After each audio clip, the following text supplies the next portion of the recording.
I have tracked Persian Gulf naval operations for over 11 years. I have studied every IRGC provocation since 2011. Every tanker seizure, every near miss in international waters, every electronic harassment incident filed with the U.S. Fifth Fleet. And I am telling you right now, what happened in the early hours of this morning was different. Not louder, not larger, different. Because this time, the shadow war in the Strait of Hormuz pulled in a second superpower, and for roughly 19 minutes, no one on the American side knew exactly what the rules of engagement were. That ambiguity, that window, that is the story no one is telling correctly. In 11 years of geopolitical analysis, I have never seen an operation this calculated executed this badly and nearly succeed anyway. A Chinese guided missile destroyer, a swarm of Iranian suicide drones, a super tanker loaded to capacity moving at full speed toward an American blockade that has held for 84 consecutive days. What was Iran's actual objective that night? It was not a battle. It was a photograph, one image, one tanker crossing that line. Broadcast on state television before dawn. That is all the regime needed. What stopped them, and what almost didn't, is a story about radar, discipline, and the most dangerous 19 minutes in the Strait of Hormuz in a generation. I'm going to walk you through all of it. Every layer, every technical detail, every decision made in the dark. Stay with me. Before we go deeper, if you found your way to this video, you already know that most coverage of this event stays shallow. Talking points. Sound bites. No technical depth. That is not what we do at Nexa World Brief. If you want analysis that goes to the source, doctrine, weapon specs, strategic logic, subscribe right now and turn on notifications. We go places most channels don't have the background to go. Now, back to the Strait. Let's establish the stakes because they are genuinely enormous. The Strait of Hormuz at its narrowest measures 21 nautical miles across. That is smaller than the distance from one side of London to the other. Yet through that corridor flows nearly 20% of the entire world's daily oil supply. According to the U.S. Energy Information Administration, that translates to roughly 17 million barrels per day, oil moving from Kuwait, Iraq, the UAE, Saudi Arabia, and Iran itself toward global markets. This is not just an energy route. This is a pressure point on the circulatory system of the global economy. Disrupt Hormuz, and within 72 hours, you feel it at the pump. Within 2 weeks, you feel it in food prices. Within a month, entire emerging market economies begin to destabilize. The United States has understood this for decades. The Carter Doctrine, declared in 1980, explicitly states that any attempt by an outside force to control the Persian Gulf will be treated as an assault on American vital interests, repelled by any means necessary, including military force. That doctrine has never been formally revoked. For 84 consecutive days before this incident, the U.S. Navy had maintained a tight naval blockade across the strait, specifically targeting Iranian oil exports. The Fifth Fleet, operating out of Naval Support Activity Bahrain, coordinated this operation. Multiple surface combatants, aerial surveillance assets, and submarine components working in rotating shifts to create what military planners call a persistent presence cordon. According to estimates cited by the Foundation for Defense of Democracies, Iran was losing approximately $500 million per day in blocked oil revenue during this period, not per week. Per day, that is not sustainable for any economy, let alone one already operating under severe sanctions pressure, with inflation running above 40% and foreign currency reserves that the IMF had flagged as critically depleted as of Q1 2026. The regime was not at war. It was bleeding out slowly. And slow bleeding for a government that needs visible strength to maintain domestic control is in some ways more dangerous than open conflict. The hardliners inside the Islamic Revolutionary Guard Corps, the IRGC, were not going to accept 84 days of public humiliation without a response. So they built one. Here is where the story gets genuinely unexpected. Iran's conventional naval capability, as of early 2026, was significantly degraded. According to assessments published by the International Institute for Strategic Studies, the IRGC naval force had lost an estimated 60% of its operational fast attack boat capacity through previous skirmishes, mechanical attrition, and targeted strikes over the preceding months. Coastal radar networks along the Iranian shoreline had been intermittently disrupted. Underground missile storage sites in Bandar Abbas had sustained documented damage. In short, Iran could not do this alone. So the question their commanders faced was not how do we break the blockade? The question was who do we bring in? The answer was Beijing. This is not speculation. A Type 052D guided missile destroyer, NATO reporting name Luoyang 3, was repositioned into the strait during the operational window. The Type 052D is China's most capable surface combatant currently deployed outside home waters. It carries 64 vertical launch cells, a Chinese-designed active phased array radar system analogous in concept to the American Aegis, and the YJ-18 anti-ship cruise missile with a range exceeding 500 kilometers. But here is the critical point. China did not send this ship to fight. China sent it to complicate. By positioning a Type 052D inside the strait and activating its fire control radar, deliberately illuminating American warships with targeting signals, Beijing was not pulling a trigger. It was adding a variable. It was forcing every American commander on scene to run a parallel calculation. If I respond to the Iranian threat with kinetic force, what does China do next? That calculation costs time. Time costs decision clarity. Decision ambiguity costs operational efficiency. This is not an Iranian strategy. This is not even a Chinese strategy in isolation. This is what the RAND Corporation has described as threshold manipulation, a deliberate gray zone technique designed to raise the cost of a defender's response without technically crossing into open aggression. Iran provided the chaos. China provided the complexity. Together, they created a situation calibrated to be just difficult enough to be worth trying.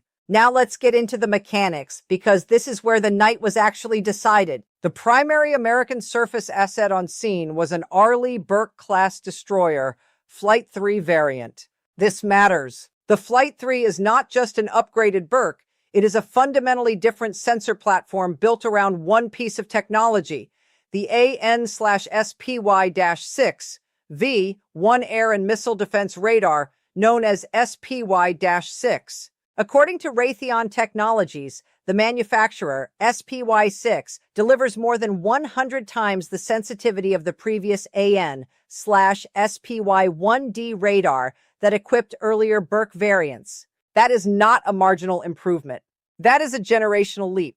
SPY-6 can track targets with radar cross-sections comparable to a large bird at ranges and altitudes that previous systems simply could not resolve.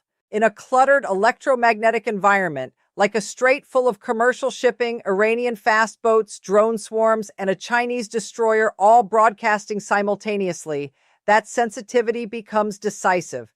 The SPY-6 fed into the Aegis combat system, the integrated combat management brain of the ship.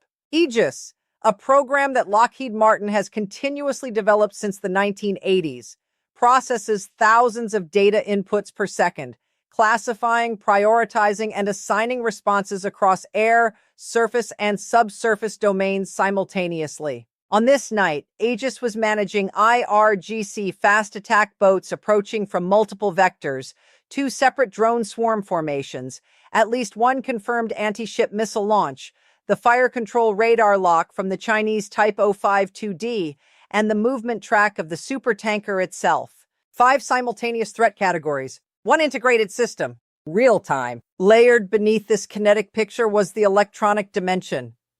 And this is where the engagement was largely decided before a single missile fired. The Surface Electronic Warfare Improvement Program Block 3, SE-WIP Block 3, developed by L3 Harris Technologies, is the current generation of the U.S. Navy's shipboard electronic attack capability. Unlike older broadband jamming systems that essentially shout noise across the electromagnetic spectrum, SEWIP Block 3 operates surgically. It can identify a specific radar emission, characterize its waveform, and deliver a targeted counter-effect against that system and that system alone, without disrupting adjacent signals, allied assets, or civilian infrastructure nearby. According to the Congressional Research Service's 2025 Navy Shipbuilding Report, SEWIP Block 3 integration across the Burke fleet was a priority precisely because of gray zone scenarios in confined waterways. The Strait of Hormuz was the textbook use case. As Iranian drone swarms launched from mobile ground platforms and, critically, from disguised fishing vessels designed to exploit legal ambiguities in rules of engagement, SEWIP Block 3 operators began isolating the control link frequencies connecting those drones to their ground stations. Rather than jamming everything and creating blind spots in American sensors, the system selectively corrupted the command signals reaching individual drone formations. Drones lost synchronization. Some began flying erratic patterns. Several crashed into the water without ever reaching the defensive perimeter. Simultaneously, EA-18G Growler electronic attack aircraft, operating from a carrier position beyond the Strait's immediate engagement zone, extended this electronic suppression umbrella from the air. The Growler and SEWIP Block 3 are designed to work in tandem. Together, they create what naval doctrine calls electromagnetic maneuver warfare, denying the enemy use of the spectrum while preserving your own. The Iranians launched drones. The Americans, in effect, turned off the drones. Not with missiles, with math. The kinetic layer was held in reserve and activated only when necessary. At 2:43 a.m. local time, a Chinese-manufactured C-802 anti-ship missile, an export variant of the YJ-8, capable of sea-skimming flight at subsonic speed, was launched from a mobile coastal launcher on the Iranian shoreline. SPY-6 detected and tracked the incoming missile within seconds of launch. The Aegis system designated a single SM-6 interceptor missile as the response. The SM-6, produced by RTX, is a dual-mode interceptor capable of both terminal ballistic missile defense and anti-cruise missile engagement. It uses active radar homing in its terminal phase, meaning it does not rely on continuous guidance from the ship after launch. It finds its target independently. It found the C-802 over the dark water of the Strait and destroyed it. One missile. One kill. The intercept was clean. But the most dangerous moment of the night was not the C-802. It was a single suicide drone launched from what surveillance data suggested was a civilian fishing vessel, a deliberate choice to force American commanders into a legal and moral calculation before authorizing engagement. This drone flew low, slow, and inside a commercial traffic corridor. It penetrated the outer defensive layer. It struck a communications antenna array on one of the destroyers. The data-sharing network, the encrypted link that allows American ships, aircraft, and command centers to operate as a single distributed sensor platform, was momentarily degraded. For approximately 19 minutes, the shared operational picture fragmented. This was the closest the Iranian operation came to success. Not the missile, not the drone swarms. A small, cheap, slow drone launched from a fishing boat.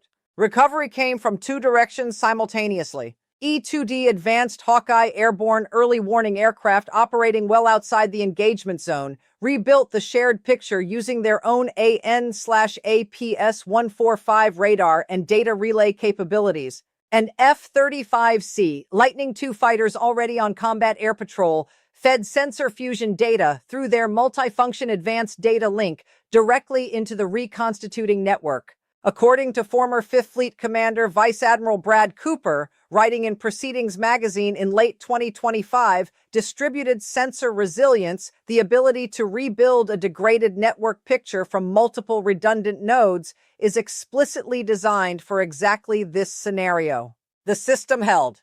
What happened in the Strait that night has a mirror image in history, and it is precise enough to be unsettling. In 1987 and 1988, during Operation Earnest Will and the broader tanker war, the United States Navy escorted Kuwaiti oil tankers reflagged under American colors through the very same waters. Iran attacked shipping with mines, speedboats, and silkworm missiles. The U.S. responded with graduated force, destroying Iranian oil platforms, sinking IRGC fast attack vessels, and eventually shooting down Iran Air Flight 655 in a tragic miscalculation during the chaos. The parallels to 2026 are not general.